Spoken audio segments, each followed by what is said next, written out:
One of my favorite things about going to these garden shows around the country and going to some industry conferences are that I get to see into the trends for next year and what are the hottest plants now based off of what I'm seeing over and over and over again at every single stall. And I didn't want to leave you hanging if you weren't able to come to Seattle for the Northwest Flower and Garden Show, or if you don't live near one of these large shows. So I took my little mic on the floor and I asked the top plant-fluencers that were there and some of the top vendors what the biggest trends they were seeing for 2025, both indoors and outdoors. So here's what they have to say.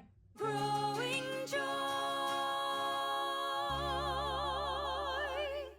What are the trends that you're seeing on the floor this year? Big move to native plants. Okay, well, I saw human composting, which I like. What?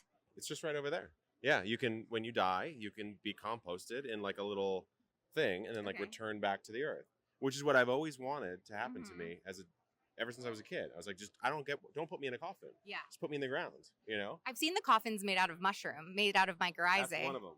Yeah, this one I think they have some sort of chamber that you like go. It's very cool looking, I have to say. It sounds weird because no one likes talking about dying and stuff, but it is pretty cool. I am seeing a lot of variegated velvets. The variegated Friedac. There's a variegated Mycans over there that I've been seeing in them.